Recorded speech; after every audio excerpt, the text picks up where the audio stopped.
Hello guys! Welcome ulit sa aming channel! For today's vlog, pupunta kami sa downtown Vancouver. Ano-ano kaya ang mga tourist spot ang pwede natin makita sa downtown? Tara! Samahan nyo kaming mag-explore sa downtown Vancouver. Let's go! Where are we going? Going to see the steam clock and then to the Seabus? Seabus. Yeah!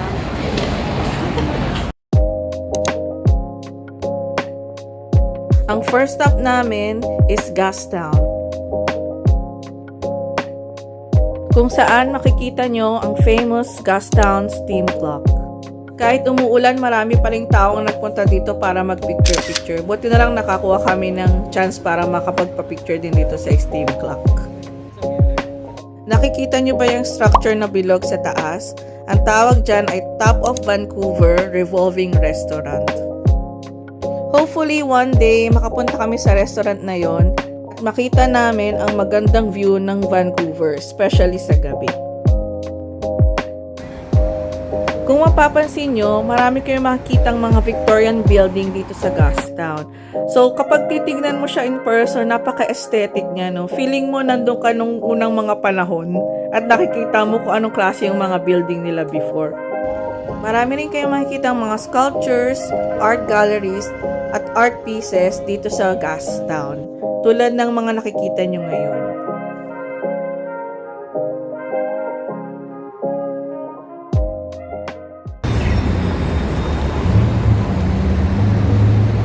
Saan tayo pupunta, Mother? Sa station. Punta tayo sa... Ano ba yung station na yan? Sa station. Doon tayo sasakay ng Seabus. Pinanggalingan natin. Yes. Tingin, mama, tingin.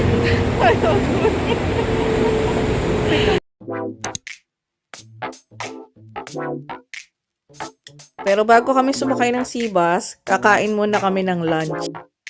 Inabot na kami ng gutom kasi 12:00 na ng tanghali. So, kain muna kami and then saka kami sasakay ng Seabus.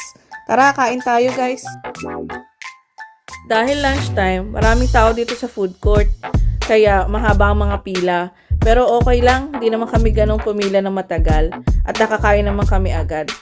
So, no problem.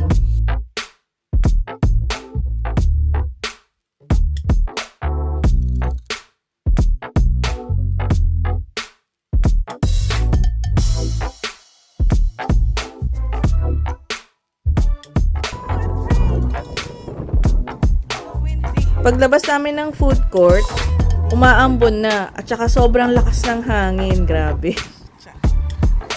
Kushala daw. Wala! Kayo sa'yo payo ko.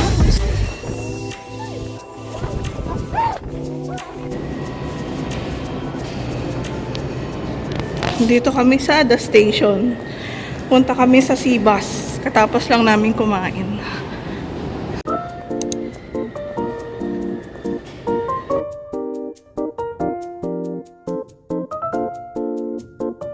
Ngayon, papunta na kami sa sakayan ng Seabus. So, simula sa may station, maglalakad kami. And then, makikita nyo dito sa left side yung Canada Place. And then, sa right side, yung mga cargo trains at passenger trains. Yan. Kung mapapansin nyo, laging merong art piece. Kagaya nito, nakikita nyo. Kasi maraming turista ditong napunta. Kaya in every place na pwede silang maglagay ng art piece, maglalagay sila. Para makita ng mga turista kung gaano ka-rich ang history at culture ng Vancouver.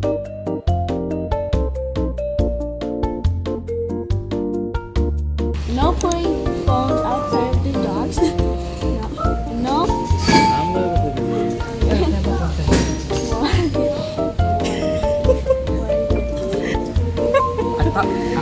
Siya raw yung tour guide. Yan, dumating na ang Seabus natin. So, antayin lang natin siyang makapasok ng fully dito. And then, i-open na nila yung mga doors para sa atin. Ayan na. Yay! So, pag open ng pinto, binilisan ko talaga yung pagpasok. Kasi kailangan namin makakuha ng seats dun sa front ng window para maganda yung view namin at makita namin yung sea.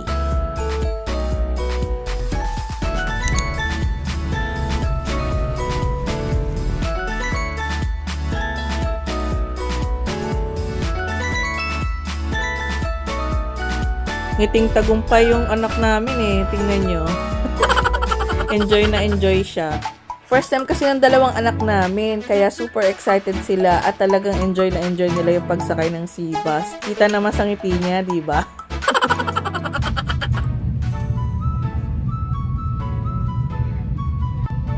Ang sea bus pala ay isang passenger ferry. Nagkokonekta sa downtown Vancouver at North Vancouver. At naging famous tourist attraction na rin siya sa mga bumibisita dito sa downtown.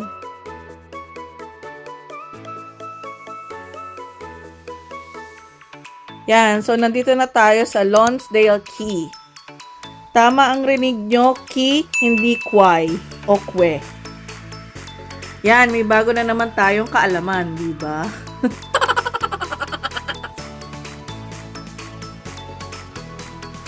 Ngayon, nandito kami sa Lonsdale Quay Market.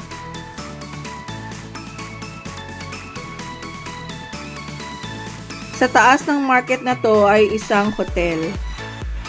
Ngayong araw na pumunta kami, hindi busy ang market. Walang masyadong tao dito.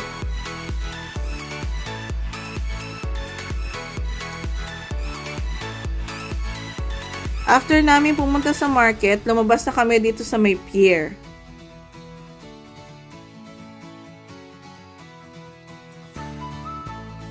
Akala nyo may construction dito, no?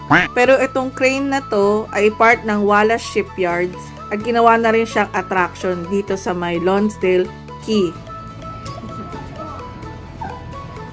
Sobrang lamig, kaya nagpapainit muna kami dito sa fire pit. What are you gonna do? You're gonna do ice skating? Last time you did rollerblading, now you're gonna do ice skating. Okay, good luck, Zoen. Be careful. Yeah, I know. Look. Because the sun is up, it's a beautiful day.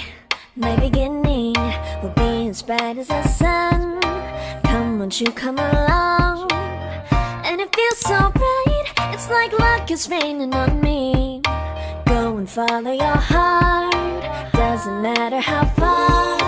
There is so much love to give, something's telling me this time.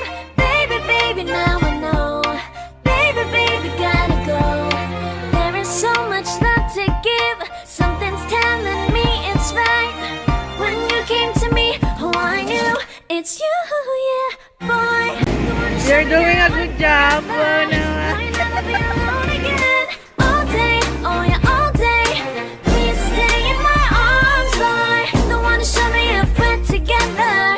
It don't matter if it rains. All day, oh yeah, all day. As long as you're in my arms. Nag-try din ako mag-ice skating, guys. Kaso ang hirap pala talaga, lalo na first time ko.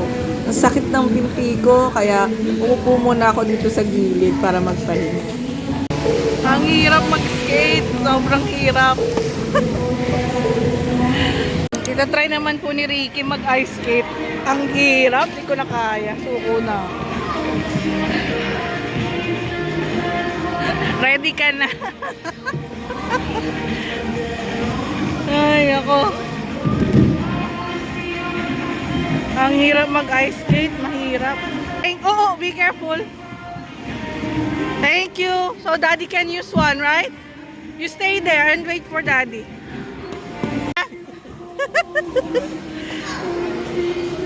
Oh, turn it around.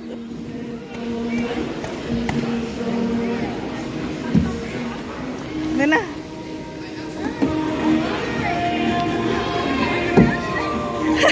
The other way, Zoe.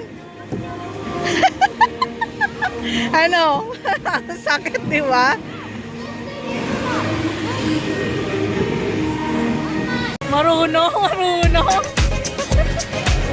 Ang galing ni Ricky, oh. Yeah, it's good. Wow naman. Unahan kayo, ah.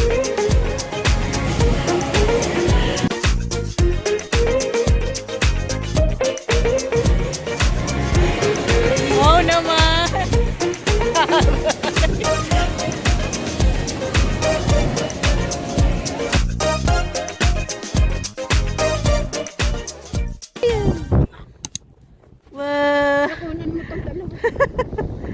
Ayun na. Ha? Oo nga, meron pala doon, oh. There's one more there, oh. Ayan. Mother! What are you doing? Ayun, oh. Nakakatuwa naman. After ng ice skating, pumunta naman kami dito sa may viewing dock. Yan. So, may mga binoculars dyan, nakikita.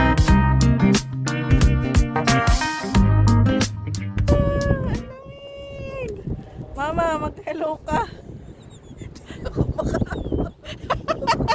Ang lamig dito. Sobrang lamig. Pero nakakatuwa, oh, di ba? Nasasuot ko pang jacket, hindi angkop sa ano. Sabi ko sa'yo mag-jacket ka. Let's go, let's go home, let's go. Let's go, go, go, go. Yan guys, so time to go home na. From here, sasakay ulit kami ng SeaBus, pabalik ulit sa downtown Vancouver. So, tuloy-tuloy pa rin ang ulan. Grabe guys! Sayang, perfect na sana. Umuulan nga lang, no? Next time, pupunta kami dito nang hindi umuulan. Para mas ma-enjoy pa namin yung...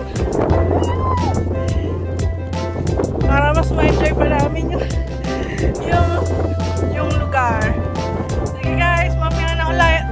Sige guys, mamaya na lang ulit. Bye! So, yun guys, no? Uwian time na. Pagod kami, pero okay naman, masaya naman kami, no? Kahit na inabutan kami ng ulan, the whole day, na-enjoy pa rin namin ang pagpunta dito sa downtown Vancouver. Sulit naman ang araw na ito at marami kaming napuntahan. So guys, nag-enjoy ba kayo sa trip natin ngayon dito sa downtown Vancouver? Kung nag-enjoy po kayo, please po, pa-like po, pa-share, pa-comment, tsaka pa-subscribe. Thank you for watching po. See you again next time. Bye-bye po. God bless.